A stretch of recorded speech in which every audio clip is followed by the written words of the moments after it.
Hello, my name is Aniana White, and I am ASBN's Head of Communications. We have a very exciting event planned for you today. Thank you so much for joining ASBN's Impact Forum. Let's get started with a video message. Hi everyone, welcome to ASBN's Impact Forum. This is our first time doing this, so we are so excited that you guys all decided to be here and spend your time with us. I wish I could be there virtually in person with you. Unfortunately, I cannot. My family and I were expecting a little guy in mid-May, and he decided that in fact Easter was the perfect time to come. So I am sending you this message from my maternity leave. But I just wanted to take a minute and first thank you guys for being here, and also just talk a little bit about kind of the foundations of what we believe at ASBN and what our community believes in and what we fight for. And that would be kind of the foundations of regenerative economics. And what is that? Regenerative economics is an economic system in which the players and the actors focus on regenerative practices, so restoring what is around them. So be that their community, be that the planet and where they live in. And how it's different from sustainable practices is sustainable is all about mitigation, right? So mitigating the bad things that are going on, try to get it to zero, kind of have like a net neutral, maybe positive, but really the focus is on a net neutral impact. And when you're looking at regenerative practices, you're saying, I want to take that one step further. And the way that I like to think about it best, and when assessing kind of policy and impact and practices, is a business operating in context? So are they operating within their community and within recognition that their community will exist possibly beyond their business? You know, the impact that a business, small, community-centric business, that impact is exponentially larger than an individual's, based on its ability to have supply chains, its ability to bring in income, its ability to move capital, its ability to move capital through underserved communities. And so businesses play an incredibly important part and have the potential to play even a larger part in the restoring of where we live. And what is around us. Particularly in this moment, the idea of regenerative practices are incredibly necessary. We're seeing so much change, and we've heard from the American people that they want change, that the way that things were working isn't good. And what we're all experiencing right now is a lot of volatility and disruption. And the question is, what's going to be there afterwards? And I think this is really the moment for us to identify and lean into the principles that we base ourselves and our businesses off of, and use those as the guiding lights. And for us, those are regenerative practices and practices that live within context, and that you can't be extractive and operate in that way in perpetuity. That doesn't get us as a society and as a business community where we need to be. Resources are finite, people are finite, and living within respect of that. And so a lot of our work and what you guys are going to be hearing from our really, really awesome team is all about kind of the different individual ways that we work and ways that you can work and be thinking about what your businesses are doing to kind of lean in to these principles. So we're so excited that you're here. I cannot wait to meet you guys, for those who haven't met me yet, when I get back in the summer, and I hope you have a great time. All right, bye. Hello, my name is Natalia Ekberg. I am the Community Development Associate at ASBN and would like to welcome you to the Impact Forum. This is our agenda for the day. And as you can see, we have a lot to cover. ASBN's mission is to inform, connect, mobilize, and amplify the collective voice of sustainable business leaders to transform the public and private sectors towards a just and regenerative economy. As you heard from Camila, we envision a future where a regenerative economy is the standard, one that is stakeholder-driven, sustainable, just, and prosperous. In this future, businesses play a pivotal role in advancing social equity, environmental responsibility, and long-term economic resilience. Here are a few highlights from the last year. ASBN worked in 40 states with affiliates, including 4 fiscally sponsored groups.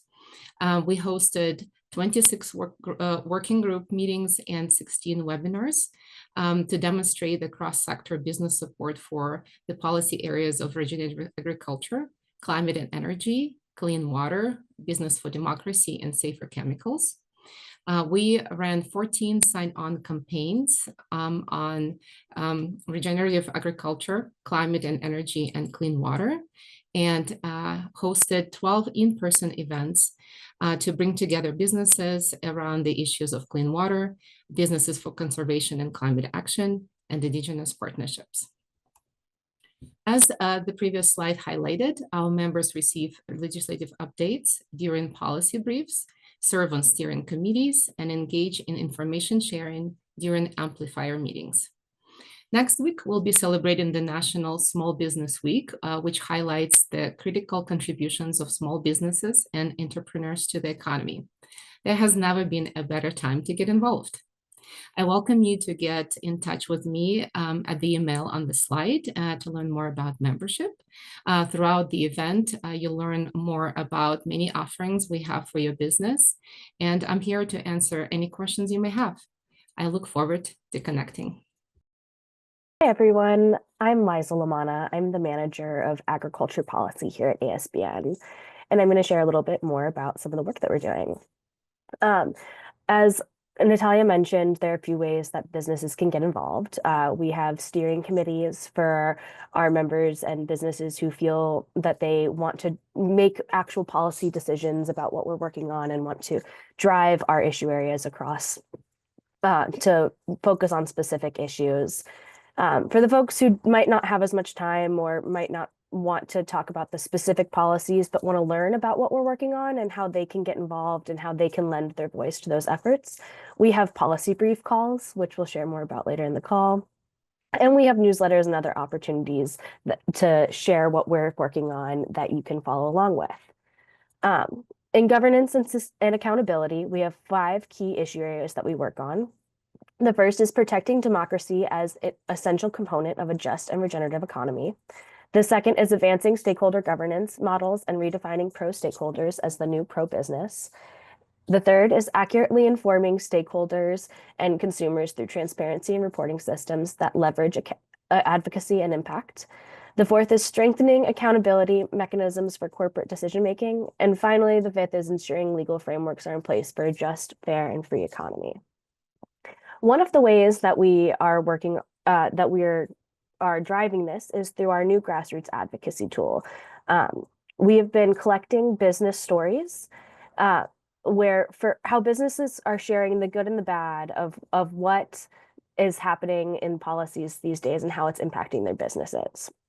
And through this tool is called Quorum, and we have a landing page that you'll find here. And the main campaign that I'm talking about right now is the Businesses Tell Your Story. And so if you go to our action center on Quorum, which members and partners can have access to as well and can use that for their own uses. But you can come in here and you can tell us how these policies are impacting your business, especially in the current administration. A lot has changed recently, and you can just come in and we have some guiding questions and so a little bit of information about your organization, and you'll be able to lend your voice in that way. And so for our next issue area that we'll talk about sustainability and regeneration. The future of our economy depends on staying within our planetary bounds. After decades of environmental harm, it's urgent that we act, and businesses are uniquely positioned to lead in that action. At ASBN, we're bringing companies together to drive solutions in climate, clean water, regenerative agriculture, and more. And we're really focusing on how this is about resilience, impact, and shaping a really, truly regenerative future. Next slide, please. And so I lead our Regenerative Agriculture and Justice Initiative. We're focused on transforming agriculture to advance equitable food systems, sustainability, and resilience. We focus on rebuilding regional processing, reducing supply chain bottlenecks, and empowering independent producers. And this is happening through investments in local infrastructure, not industrial consolidation.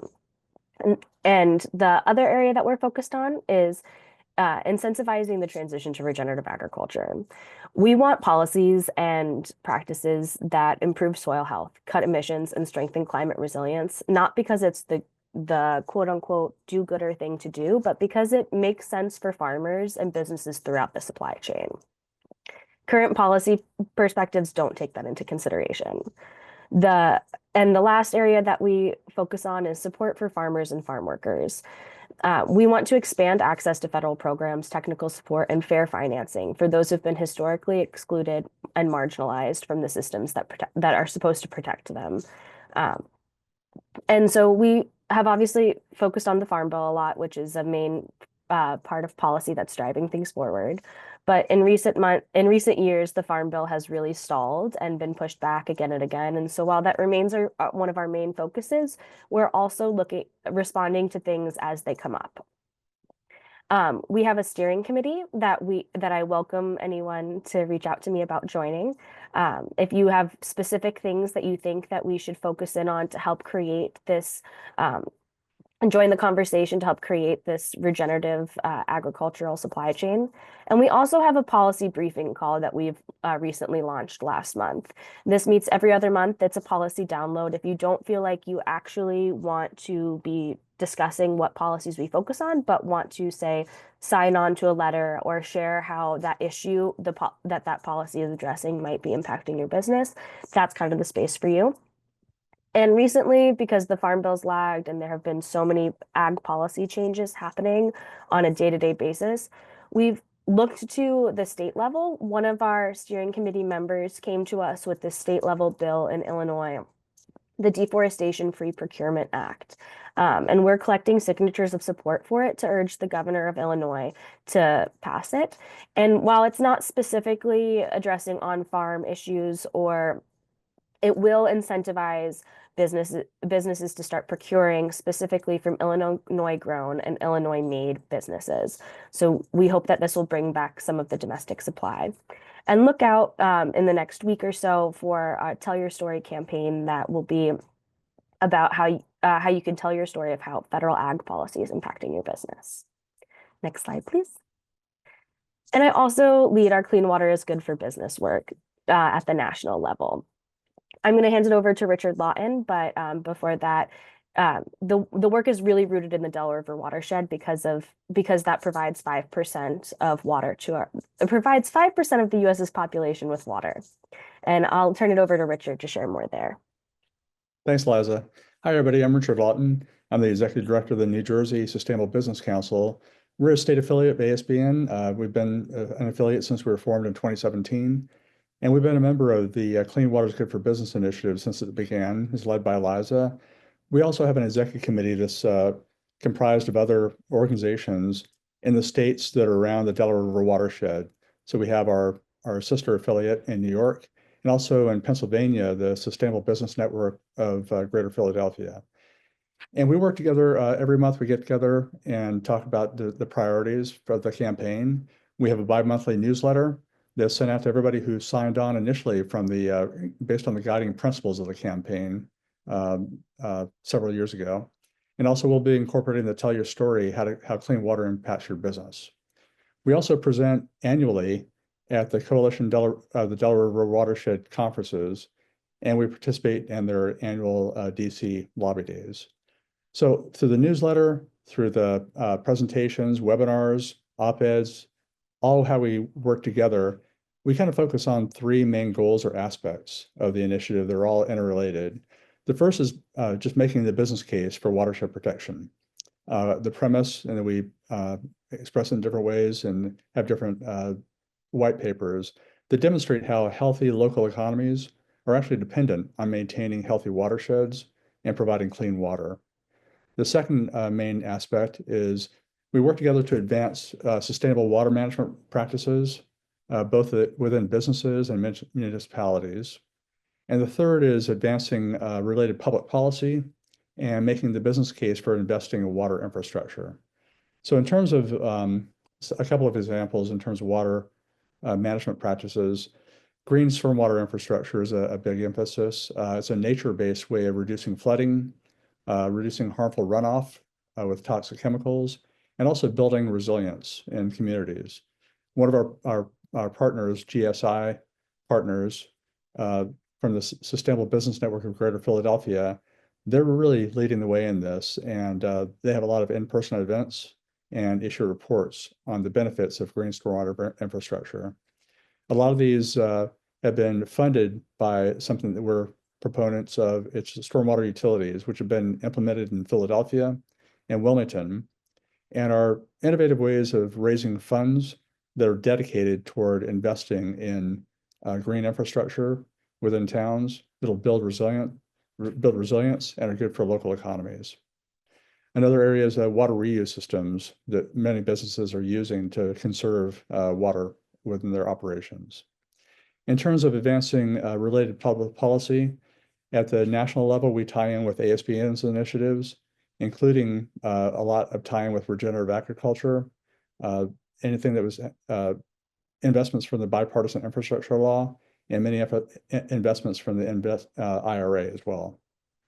At the regional level, we work together to make the business case for fully funding the Delaware River Basin Commission, which was formed in 1961 when President Kennedy and the governors of Delaware, New Jersey, Pennsylvania, and New York for the first time signed a concurrent compact legislation into law, creating a regional body with a force of law to oversee a unified approach to managing a river system without regard to political boundaries.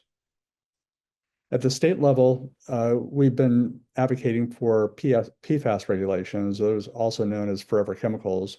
Our New York affiliate has been actively involved in a lot of regulations and laws to minimize the harm from PFAS chemicals. We've been working in New Jersey as well. We've also been advocating for land use rules in New Jersey, which minimizes the future flood risk and costs and builds more resilient in communities, and also advocating for stormwater utilities. As part of the initiative, we've also formed a steering committee, and the steering committee is comprised of businesses and organizations from all the above states that I mentioned before, but also Delaware. So a couple of longstanding business members are Princeton Hydro. They're a water resource engineering firm. They focus on minimizing the harmful effects of harmful algae blooms, investing in green infrastructure and stormwater utilities. They've been actively involved with us in presenting webinars and writing op-eds. Hugo New Corporation, implementing green infrastructure. We have a case study on the website that shows how they've successfully implemented green infrastructure into their Kearney Point development. And they hosted a PFAS summit in Hoboken that highlighted just the harm of PFAS to businesses. And David Levine appeared on one of the panels, as well as the Commissioner of the Department of Environmental Protection and several members from marginalized communities, making the case of how addressing this issue is so important to local economies and communities. We also recommended that Dominique Lukenhoff was with Hugo New Corporation be the keynote speaker, and she will be at Montclair State University's Institute for Sustainability, their Green Teams launch at the end of May. And all the key themes of this water initiative will be key themes in her keynote address. So that's just another way of us amplifying the message of clean water is good for business to a wider audience. We have a few others: Riverbend Green Roofs, brewing companies and organizations, and also the Delaware River Basin Commission, who recently hosted an event at TerraCycle in Trenton making the connection between water and the circular economy and how there's that connection. So a lot of good things going on, and I recommend everybody to sign up for the newsletter and tell your story about how water is affecting your business. So thank you, and I'll pass it over to Abby. Everyone, my name is Abby Maxwell. I am a senior policy associate here at ASBN. I'm going to hand it over to Mike Green to do the first part of what's going on in climate and energy right now. Go ahead, Mike. Thanks, Abby. And it's wonderful to hear about all the work happening across the organization. Really inspiring and really excited to get plugging away with all of y'all that are here on the call today. So my name is Michael Green, and I am the Special Advisor on Climate and Energy Policy here at ASBN. First, I just want to say thanks to all the folks that have been plugged into the organization in the past. Richard gave a little bit of a sneak peek to it, but we've got a great track record within our climate and energy working group and a lot of things that we can build off, whether that be the bipartisan infrastructure bill and some of the advancements of clean renewable energy and infrastructure projects that were supported there, to the Inflation Reduction Act and getting some of our key priorities through in that legislation as well. We actually had hundreds of meetings, many of our business leaders sitting down with their members of Congress around both of those pivotal pieces of legislation. And it gives us an amazing background as well as a lot of muscles and understanding of how to move things through down in DC and how to support them back home in your own district and within your own community.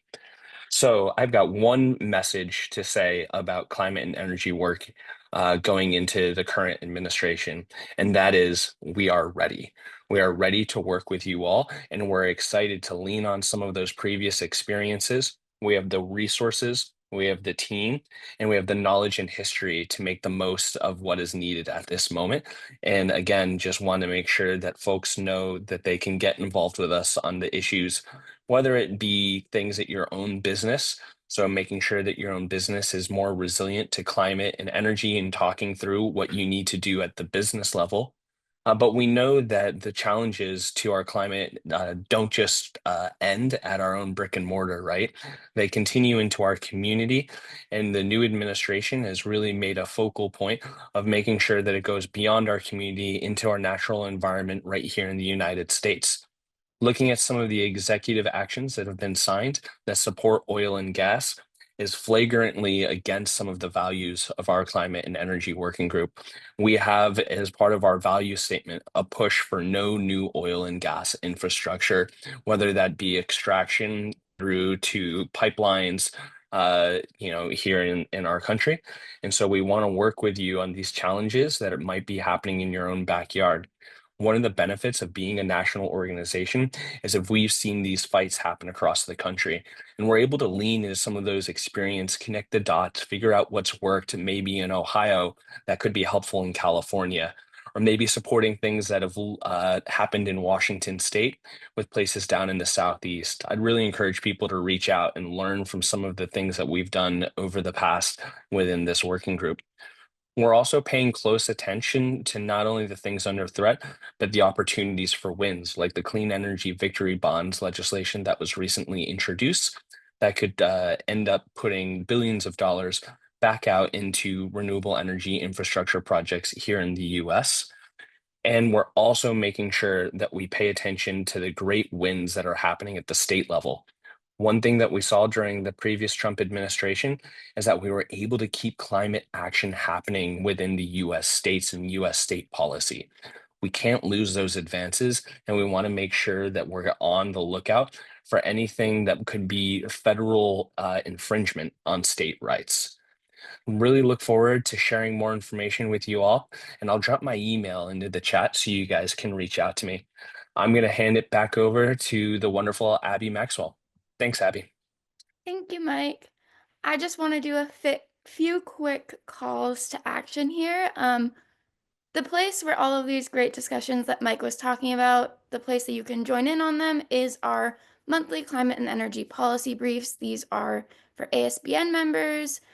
They're an hour-long meeting, and they're a download on all of the climate and energy policy happening, and also where we lead these discussions about state policy, about which legislation we're tracking, and about the actions in the regulatory space that we are concerning ourselves with.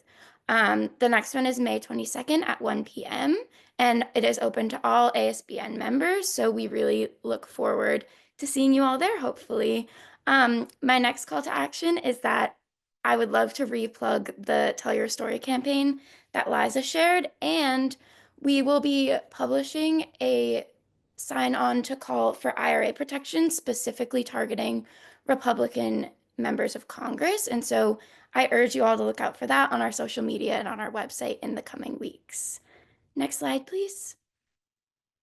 Additionally, we just published this resource. It's new today, so you all will be the first ones to see it. This is 6 actions for climate resilient businesses, and it's a playbook for sustainable leaders.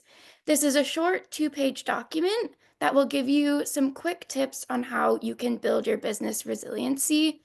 For example, our first point is on climate resilience. So we're encouraging everyone to take inventory of their business's readiness to future climate impacts. This can be reviewing your insurance coverage to make sure that you're protected against climate-related risks, and also by identifying critical infrastructure or vulnerability zones in your city or town. That's just 2 of the points we have, but we really encourage you all to download this, use it, follow up with all of your questions to Mike and myself, and we look forward to engaging further with you in this work. Next. Greetings, everyone. Well, really thrilled to be here today with you. And again, David Levine, the co-founder and president of the American Sustainable Business Network Council and Institute. So next up is our work around safer chemicals and circular economy. This has been a main issue for us since the founding back in 2008, 2009. Just in seeing the relationship between this and obviously fossil fuels, petrochemicals in general, across circularity, across sustainability and the like has been a really core issue.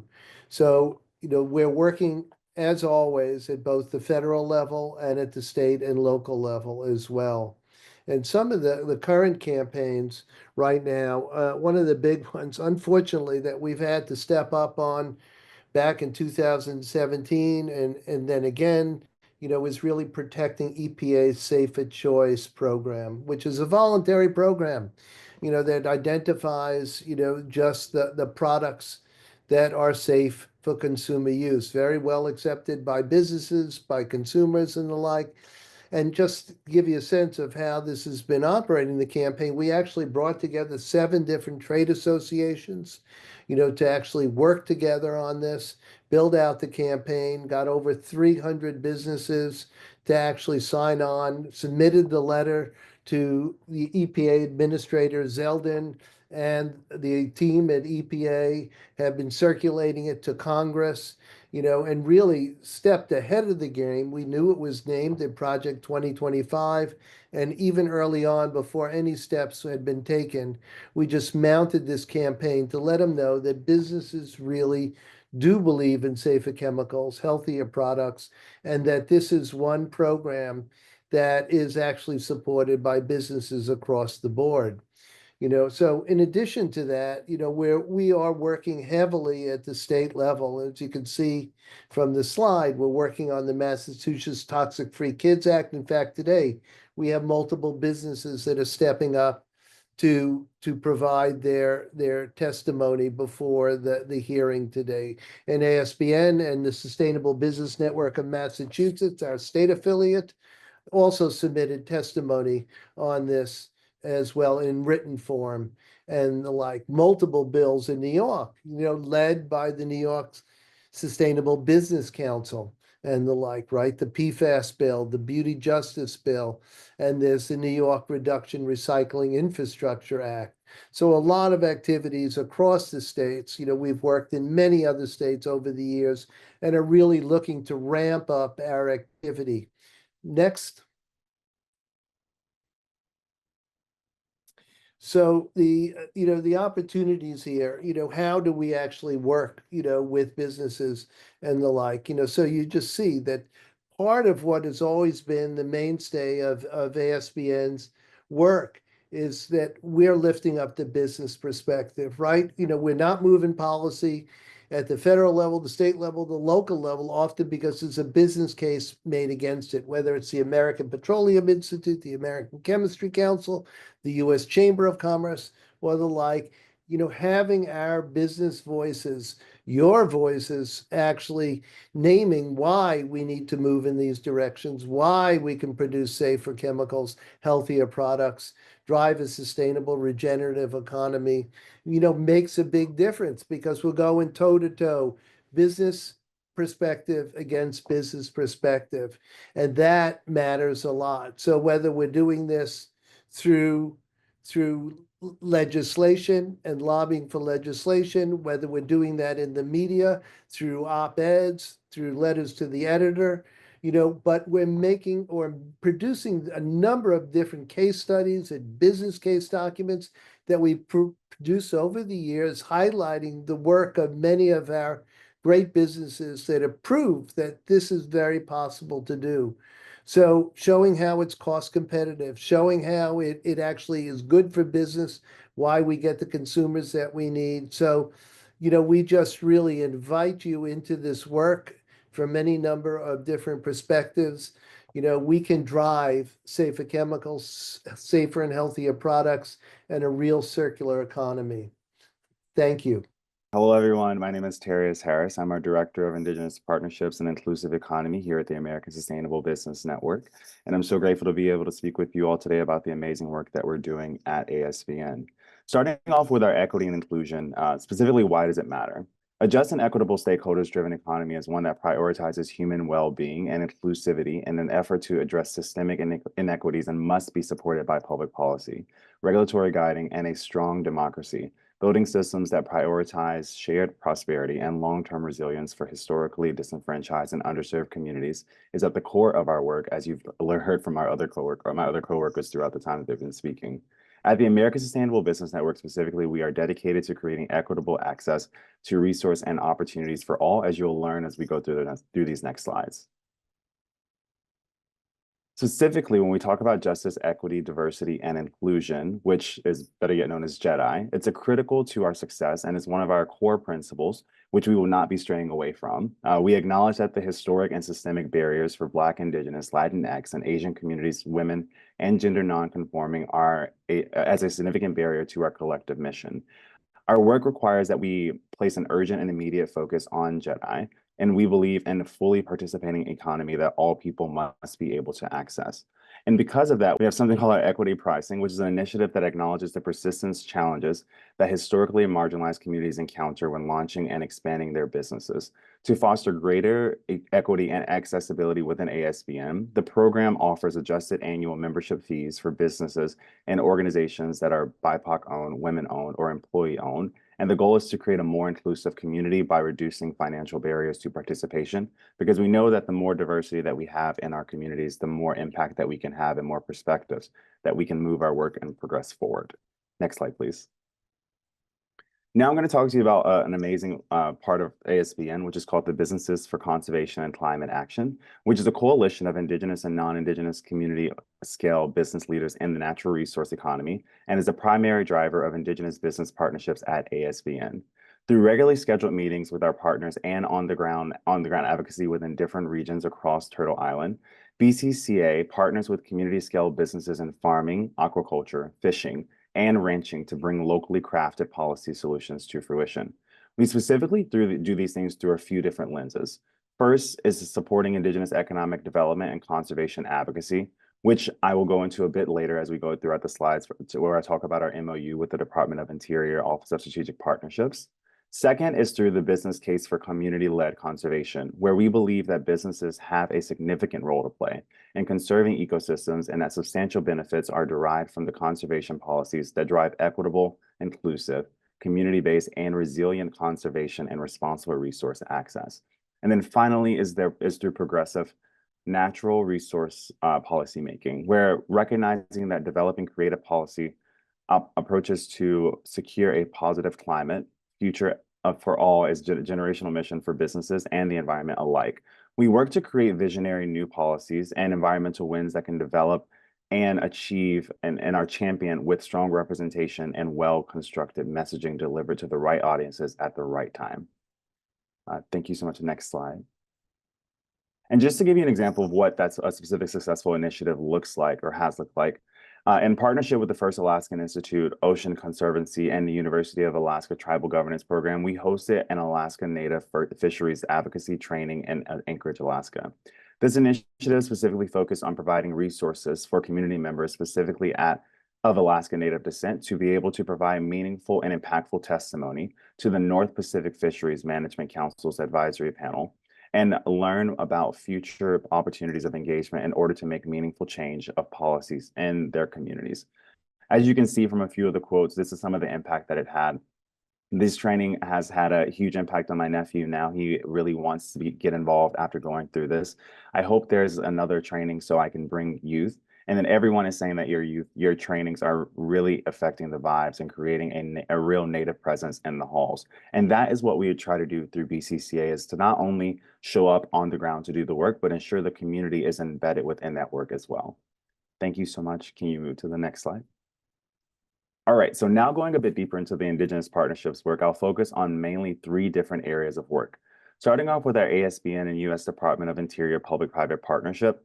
In her opening remarks at the 2022 White House Tribal Nations Summit, Secretary of Interior Deb Haaland announced a series of actions to support tribally-led conservation, education, and economic development through a new Office of Strategic Partnerships, including signing of an MOU with the American Sustainable Business Network to support tribally-led community-based economic development and entrepreneurship.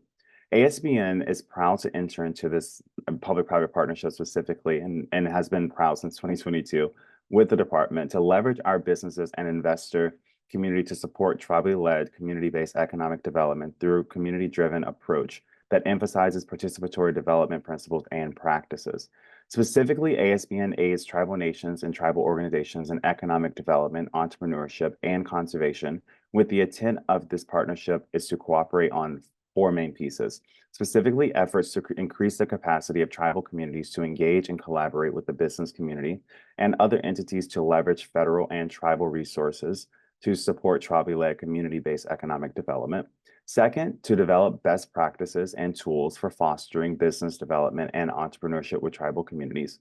Third, to provide resources to tribes interested in developing tribal public-private partnerships. And finally, to provide guidance to philanthropic and public sector organizations interested in engaging directly with tribal nations. One of the most recent opportunities that we announced from this partnership, which we are very grateful to be a part of, is a powerful opportunity that was made possible through a partnership between Silver Linings, Wells Fargo, and the American Sustainable Business Network, which provides exclusively for Indigenous small businesses and enterprises. Together, we've secured about 147 dedicated spots in the acclaimed SLAP program, the Silver Linings Action Plan, a year-long tech-enabled business behavior change-based system built to help Indigenous small business owners become more profitable, sustainable, and impactful. If you want to learn more about what that looks like, please feel free to reach out to me after this meeting, and I'll give you more information about the program, its benefits, and other discounts that come with the program itself for Indigenous-led businesses. The next piece that I'm going to talk about is the one that is very close to my heart, which is our Indigenous Youth Resiliency through Public Policy.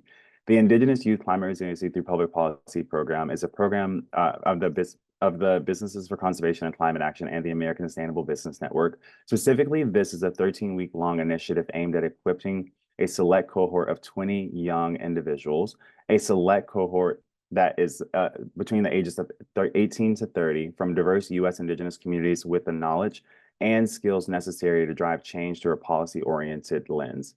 Each week, we explore pivotal topics through examining case studies and engaging with guest speakers related to climate change impacts, governmental structures, and policy development, along with advocacy structures and strategies, media engagements, and community organizing. The youth projects from our initial cohort were absolutely phenomenal and range from conservation techniques for Western Arctic caribou in Alaska to better green policies and housing development in Hawaii, to advocacy for increased water rights in Navajo Nation, and even protecting Tonawanda Seneca lands from the Stamp Project.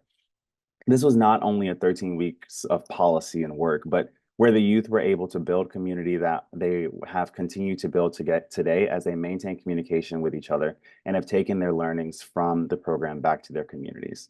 And if you wouldn't mind moving to the next slide, our final piece is a catalyzing Indigenous enterprise and economic development.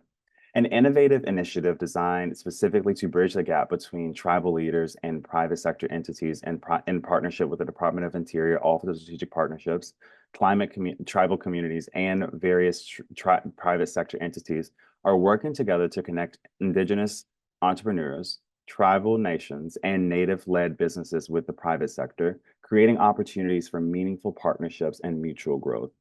The program goal is specifically through leveraging and private sector's power and resources. The program aims to build long-term sustainable and mutually beneficial relationships that enhance supply chains and support the economic development of tribal communities for the benefit of all people and the earth. We do this specifically through three main pieces. So first is forging meaningful partnerships.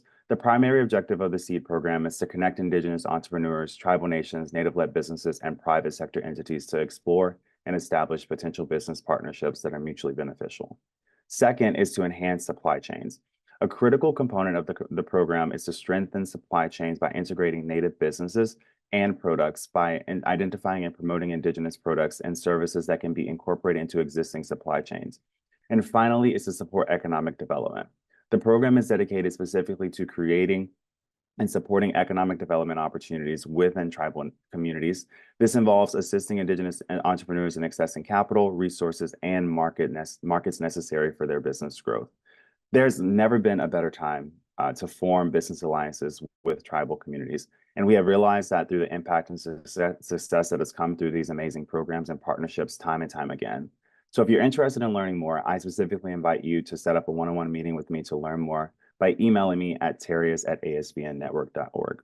Thank you all so much for your time. I'm going to pass it on. Great. All right, I am back. So I think part of what you all have been tracking and the like is the incredible increase in attacks on ESG, on environment, social, and governments, on DEI, and the like, from the executive orders to the other pieces of policy to try and, whether it's undermining the IRA or it is the work to address science and research and undermine the capacity for us to really be able to drive forward on a more sustainable and just economy and the like. And part of what we have understood at ASBN, and it's really important to just hold strong that we cannot give up the language. We can, every time, we come up with the words to describe the work that we're trying to do, sustainability, green, ESG, the UN frameworks, etc. These are attacked because that's part of the plan, is to really undermine our ability to say anything and to do anything to drive forward on this work. So, over the last year or so, we've put out, business case documents articulating the importance of ESG. Our state affiliates in North Carolina, the North Carolina Sustainable Business Council, the South Carolina Small Business Chamber of Commerce, the Ohio Sustainable Business Council, all stepped up to tackle the issues of policy being put forward in their state and the like. So, for us then, also at the federal level is just really stepping up and letting legislators know that these kinds of perspectives, whether it's the decisions the SEC is making, or it is other policies that are being promulgated, that ESG provides for a better business environment, a better and stronger economy and the like. And so, we have understood that we have a role to really play in speaking out and taking action. You can go to the next slide. So, as a part of the work now, what we're doing is really driving on, these efforts to sort of protect our ability to do this work. So we have over the years, done a number of amicus briefs on a series of pieces of legislation, several of which that have gone to the Supreme Court. We've won some, we've lost some, and the like. But this time out, back in August, we went ahead and we sued the state of Texas for SB 13. And SB 13 is one of the more onerous anti-ESG laws that was put in place. We were thrilled to have several members, including Etho Capital and Sphere, to step up. And they were two of the businesses that were actually blacklisted, right? The way the law works is it actually had moved that, any investment firm, that actually took up the mantle of ESG and tried to use that as the criteria by which they did their investing would not be allowed to do business with the state of Texas. And likewise, they did the same thing to businesses. In the case of investors and the like, they actually created a very large, blacklist, so to speak, of the investment firms that were not allowed. And some of it had to do with the fact that even if they had, like BlackRock, right, they have fossil fuel investments and the like, because they promoted ESG or sustainability, they were put on the blacklist and kept out of being able to do business with the state of Texas. So both on the First Amendment and the 14th Amendment, we stepped up to challenge this. This lawsuit has been going on since then.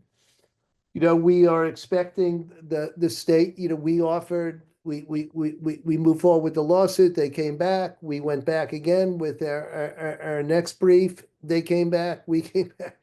So we are hoping for a decision sometime soon in the Texas courts and the like. And so this has been a case where ASBN, unlike any other organization, was willing to step up, speak out, take this action against the state of Texas for what we believe is to be an unlawful law and one that undermines the constitutional rights of our businesses and our association overall. So it's really crucial, at this moment in time, whether it's the attacks on DEI or the attacks on ESG, that we stand together so that they don't pick us off, that we're able to speak up and tell the story of what's really good for business and what's really good for the economy. Next. So a big part of our membership over the years, a big part of our focus is really lifting up the voices of small businesses, understanding that that large corporations normally are the ones that are turned to in the media for engagement with legislators and the like, but we have always believed that it's really important for businesses of all sides, across all sectors, across all geographies, to have a voice and a say in the work that's going on in this country and the decisions that are being made around policy. So over this last 4 or 5 months and so, we have stepped up those efforts by building a small business and local economy working group. We've got about 40 different organizations. We invite in you, whether you're a business or a business organization, to participate in this working group. And we're really covering a lot of ground in this group. So we can go to the next slide. And so, we have covered everything from access to capital, the impact of, immigration on our businesses right now, and resilience. And there are a number of ways that we have been engaging right now. The Tell Your Story campaign is a way that you might be able to lift up. We've been contacted by legislators, by the media, all to hear the stories of the impact on small businesses, whether it's immigration or the tariffs or the like. And right now we've got, opportunities both to contacted by the House Small Business Committee on a number of small business bills that are really about dismantling regulations, really creating chaos undermining the work that SBA has been doing for the last number of years. And, what we're just trying to do, as we always do, is how do we mobilize our larger community to be able to speak out and address that and let it be known what the small business perspective is on these issues and the like. So an immediate action for right now is to contact your senators to urge them to vote yes on Senate Resolution 49, which is to end the emergency tariffs and force the administration to work with Congress on trade policy. So you'll be able to get that access to that link right now as well. But right now is our opportunity to really, again, come together and lift up the voice of small business. Thank you. I am so honored to introduce our keynote speaker, Jason Rebello, who is a member of ASBN's board. You can see all of his wonderful qualifications on this slide. We are so lucky to have Jason here to give his keynote speech, moving from statement to strategy. And so I won't hesitate to turn it right over to Jason. Go ahead. Thank you so much, Abby. Good morning, actually good afternoon, and even good morning for anyone that's joining from the West Coast. It's an honor to be here with you all today. And thank you to my fellow presenters for the incredible energy and effort being put into so many incredible initiatives. I think it's an amazing representation of the incredible work that is being done at ASBN. The world we're leading in and even living in is, I really feel, shifting faster than ever before. And I think many of you feel that way as well. New technologies like AI, challenges like global trade realignments, rising mistrust in institutions, right? The human and planetary challenges we're facing, all of it, I really feel demands something deeper from us. So today, in the opportunity I have to speak with you all, I want to invite you to really see yourselves and your leadership not just as a title, but as a radical act of hope, right? A courageous commitment to rebuild trust, and not just within your own teams or with your clients or customers, but with, as many have articulated today, the larger stakeholder system and the world itself. What you see on the screen here is a representation of my own personal journey, and it's been shaped across seemingly disparate or diverse worlds.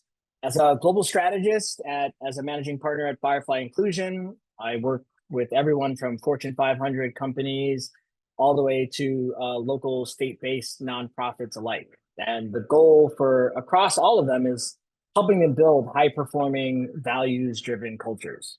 Right. In the last 5 years, I've worked with over 15,000 leaders across 43 different countries.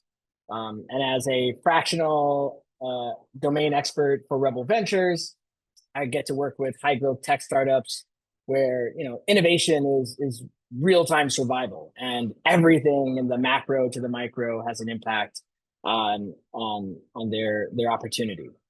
I'm also a PhD researcher focused on value creation innovation in the age of AI, and asking the question, how can we innovate with an emphasis on improving both people and planet, right? Not just profit.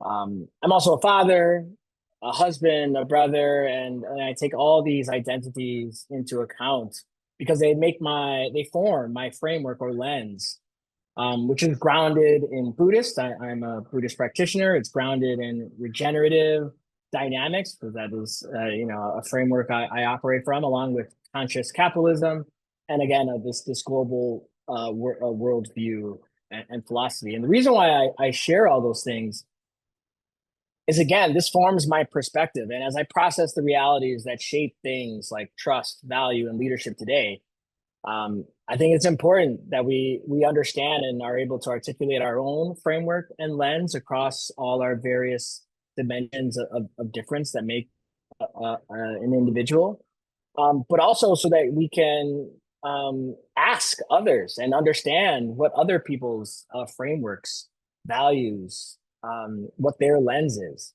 If for no other reason, just to have an opportunity to have deeper understanding of others, especially those that might not 100% agree with us or align with us. But also to understand if and how our values alignment can help us navigate the lived reality. So that's why I shared this slide as a reminder for us to really be able to answer this question ourselves about us, but also something to keep in mind as we're continuing to navigate the challenges ahead. Next slide, please. Part of the reason why I was asked to share this keynote address is Camilla was asking the board members for resources to be able to share with the larger ASBN community. And I shared a report from my company Firefly, moving from statements to strategy in critical moments. And this is based off of a long series of dialogues that I've been able to have with leaders across industries. And they've revealed a consistent and urgent theme, and that is trust is now the critical currency. Not just trust internally among teams, trust externally with clients, customers, community stakeholders, trust across ecosystems, partnerships, and even industries.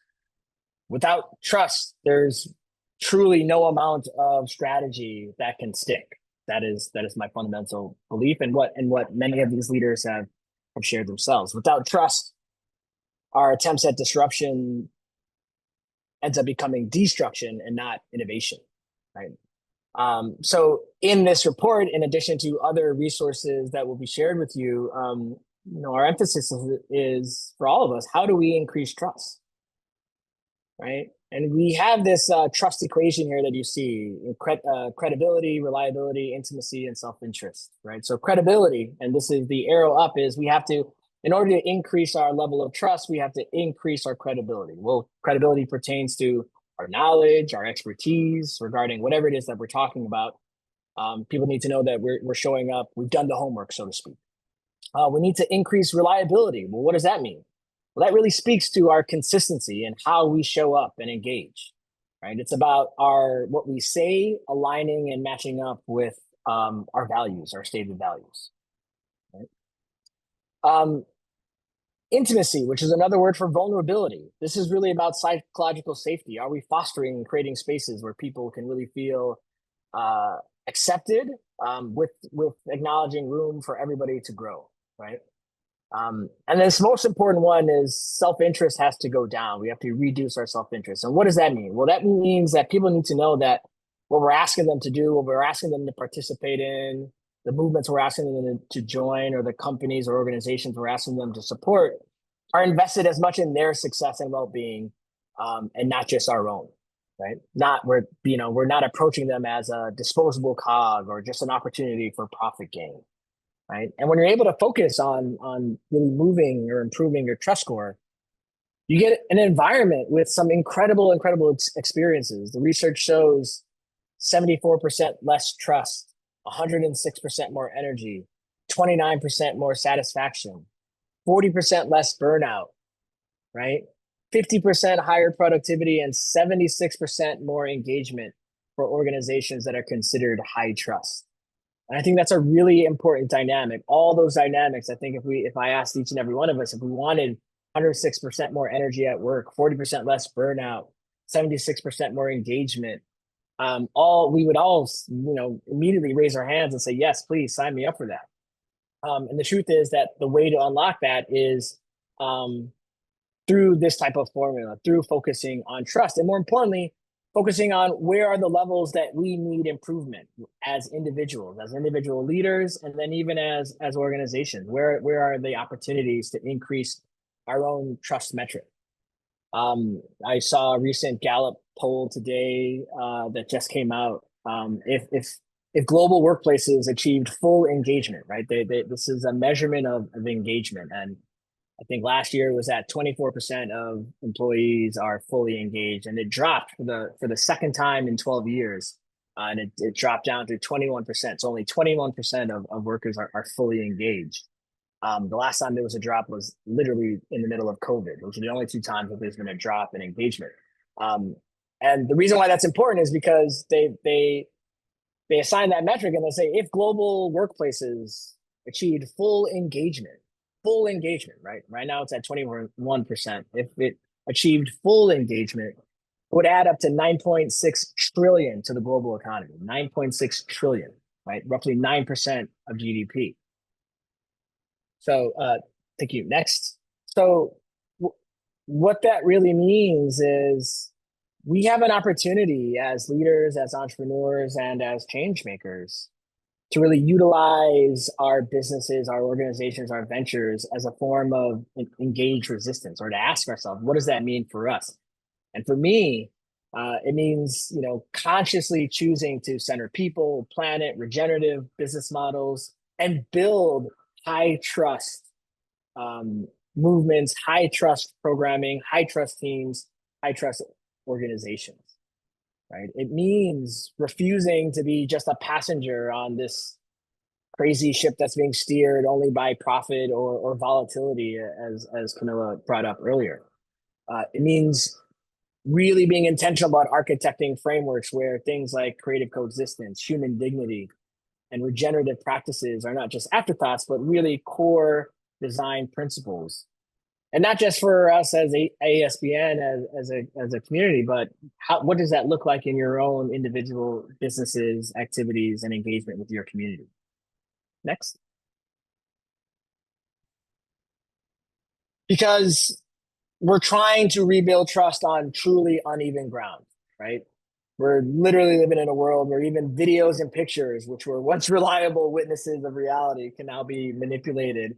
I find myself more and more asking myself as I'm scrolling through social media and things like that, or seeing pictures like, is that real or is that AI? Is that real? Right? I think we haven't really come to terms with the potential reality of that as it relates to trust and the growing divide that we have. Right. One of my colleagues wrote a brief or a blog talking about the 3 trust stocks that leaders should be adapting to and investing in. And this isn't financial advice, but from a leadership standpoint, those trust stocks are competence, empowerment, and clarity. Right. This goes back to our trust equation. Competence is, again, are we consistently delivering excellence with humility and transparency? Empowerment is around, are we really fostering agency and creativity in others, not just compliance-based programming and initiatives? Clarity, are we honest about who we are, what we stand for, and what we'll never compromise around? And I feel like so much of the conversations today, regenerative practices, governance and accountability, regenerative agriculture, clean water, safer chemicals, right? Even what David was sharing around attacks on DEI and whether or not we care about small business. These are the things that we have to be clear what we stand for and what we will not compromise around. Next slide. Because there's genuine reason for hope, right? Purpose-driven and value-centered companies are less and less becoming fringe and are really becoming leaders for growth. Purpose-driven organizations are growing 400% faster than their peers. Sustainable brands grew 69% over conventional ones. Impact investment is up $1.5 trillion. That's a 20% growth. So this isn't really a nice to have anymore. It's a competitive advantage. And I think it's important for us to start thinking about it and framing it as such, not just as a response to pushback and degradation around these things, but as offering an alternative.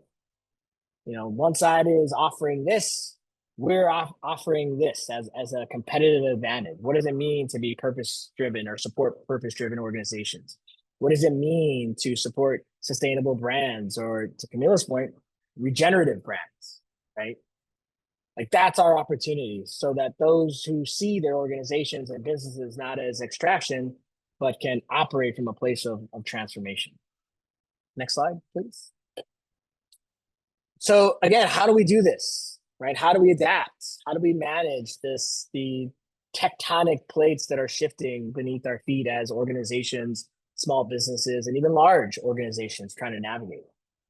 Again, I feel like it's prioritizing trust over just efficiency.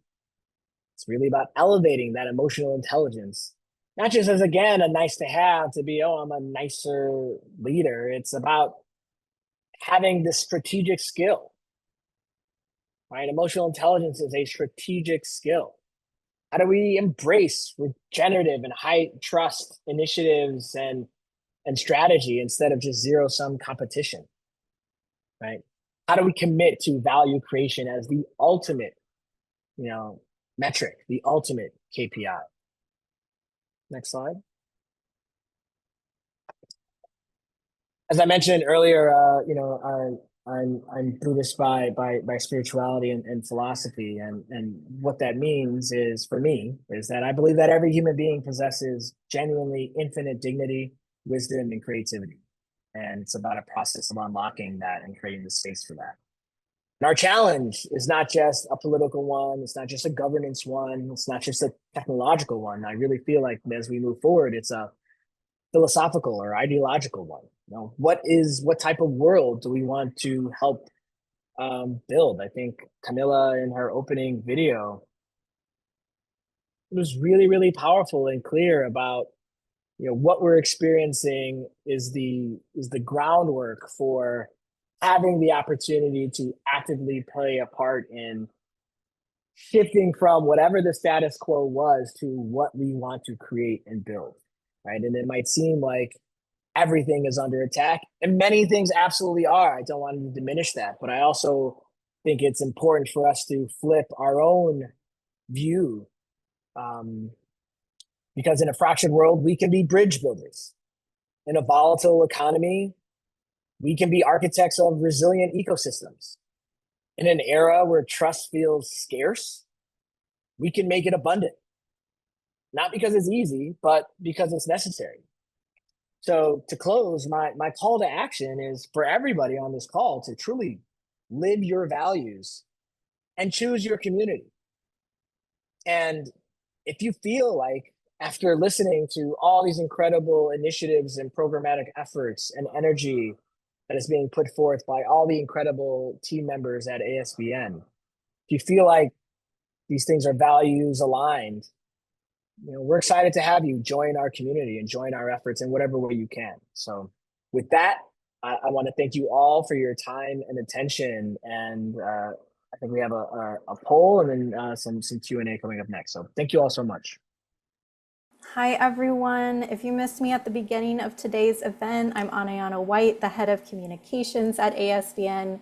I've been following the chat closely with our communications fellow, Claire, who you've been seeing popping things in. Our team has been answering questions throughout the presentation, but if you have any questions for Jason or anyone else on our team, please don't hesitate. Please drop those in the Q&A or in the chat. And while you are adding any questions, I'll just give a brief overview of some of the things that we answered. So there was a question around what we are engaged in. Are we engaged in the world of industrial hemp? And Liza was answering about that and very enthusiastically, yes. Is anyone looking to use clean stormwater to improve amphibian breeding habitats? That's definitely a very specific question. And I know Liza has connections in clean water, so we're gonna get those connections to you, Greg, and see if we can answer something around that. Is your team finding traction to change your language around sustainability and continuing the conversation that way instead of climate change, for example, simply talking about floods? We're not currently making that drastic of changes. As American Sustainable Business Network, we're definitely making the case for sustainability as being the smart business choice, not just the right business choice. But yeah, feel free to follow up with me on any comms related questions as well. And then we had a question for your work with Indigenous groups. Have you worked with National Wildlife Federation? And there was a quick conversation with NWF. So there have been things that we've worked on in the past, but I'm not sure exactly of the specifics. I hope Terius answered that question, or feel free, Greg, to reach out to Terius more directly. We definitely encourage you. We will be following up with the chat. So if anyone had questions or they wanted to see the answers or any of the folks' information and all of the emails we will provide with all attendees as a follow-up. And then Claire, was there anything else from the chat that got added or from the questions? Not yet. Okay, well, if something comes up, you still have an opportunity. We can still answer things. Heather, we have a new community development associate, Natalia, who can get in touch with that answer if you would like to leave your email in the chat for her, please. And how do they normally engage with one another in person or other means? Again, another question that Natalia can help answer more fully, but as we heard in the presentation today, ASBN is leading the way to a just and sustainable economy grounded in regenerative economics and fueled by the incredible diversity and passion of our staff and our members, which are the business community who cares about people and planet. And we have so many different ways for folks to engage. So we heard about policy briefs. We have steering committees where you get to work on issues together and network at the same time. We also have advocacy events, quarterly amplifier calls for those who have limited time and can't dedicate themselves to the policy briefs and the steering committees. Those quarterly amplifiers are an amazing opportunity to have kind of a mini impact forum, hear about the latest things that are happening, what we're actions that we're encouraging folks to take. And also we have set aside time for networking so that you get that face-to-face breakout rooms by subject area and other opportunities. And we listen. We are the network that listens to our members. So if you have feedback, we want to hear from members and non-members about how else can we activate the business community across the US. For any other questions, please answer or please ask them in the chat. So ASBN's affiliate, ASBC, I want to just highlight this because I always find it such an amazing metric. We have held over 600 Hill visits and involved more than 1,800 business leaders. So we are really the leaders in this advocacy space. ASBN increasingly also garners strong press coverage in the New York Times, Washington Post, and other places. We are regularly contacted by the most important media outlets for access to our business leaders. And so many individuals today are feeling lost and disillusioned, but businesses really have the real voice and power, whether with legislators through ASBN Hill visits, telling your story, or whether it's the desire to get more connected and resourced than ever before, ASBN really has a place for you. So no matter your size, no matter your capacity, no matter your industry, we have a way for you to connect. So I really encourage you to sit with everything that was shared today, reflect on what it was that really lit you up today. What areas would you like to make an impact and build a legacy of advocacy around yourself and for your business? What will you be known for in the future when we look back on this period in history? Will you be seen as taking a backseat, or will you rise to be a leader of the new economy, a better economy for people and planet? So we are constantly evolving as a community with the needs of the moment. So we welcome you to reach out and please connect. And on behalf of ASBN and our team, thank you so much for joining us.